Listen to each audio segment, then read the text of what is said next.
এবার ইরানে ব্যর্থতা মুছতে কিউবায় শাসন পরিবর্তনের স্বপ্ন দেখছেন মার্কিন প্রেসিডেন্ট ডোনাল্ড ট্রাম্প। যে ধরনের আকাঙ্ক্ষা ইরানে অধরা রয়ে গেছে। ট্রাম্প কয়েক সপ্তাহ ধরে কিউবাকে হুমকি দিয়ে আসছে তিনি এই দরিদ্র রাষ্ট্রটির সঙ্গে যা খুশি করতে পারেন এবং কিউবা দখল করার সম্মান পেতে পারেন।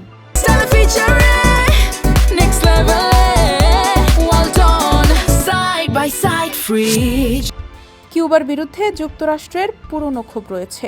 1996 সালে ফিদেল কাস্ত্রো সরকারের সময় দুটি বেসামরিক বিমান ভূপাতিত করার ঘটনা ঘটেছিল এবং 3 মার্কিন নাগরিক সহ 4 জন নিহত হয়েছিল। ট্রাম্প প্রশাসন কিউবার বিরুদ্ধে ওই ঘটনার রেশ ধরে রাউলের বিরুদ্ধে ফৌজদারির অভিযোগ তুলেছেন। এই নতুন আইনি ফ্রন্ট সামরিক পদক্ষেপ বা বিশেষ বাহিনীর অভিযানের একটি অজুহাত হতে পারে। ঠিক গত জানুয়ারিতে যেমন ভেনেজুয়েলার প্রেসিডেন্ট নিকোলাস মাদুরোকে ক্ষমতাচ্যুত করা হয়েছিল। কিউবাকে নিয়ে এই কৌশল হলো প্রশাসনের সেই কৌশলের সর্বশেষ পরীক্ষা যেখানে অবরোধ আরোপের মাধ্যমে অর্থনৈতিক চাপ বাড়ানো হয়, একই সঙ্গে শত্রুদের আত্মসমর্পণে বাধ্য করতে শক্তি প্রয়োগের সম্ভাবনা বাড়িয়ে তোলা হয়।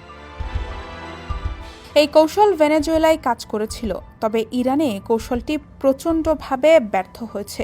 মনে হচ্ছে কিউবায় সেই ব্যর্থতা কাটিয়ে উঠতে চান ট্রাম্প। রিপাবলিকান নেতা মনে করেন এই নীতি বিদেশে মার্কিন মর্যাদা ও সম্মান পুনরুদ্ধার করছে। বাস্তবে তা নয়। ট্রাম্প এখনও ইরানের সঙ্গে যুদ্ধ শেষ করতে পারেননি।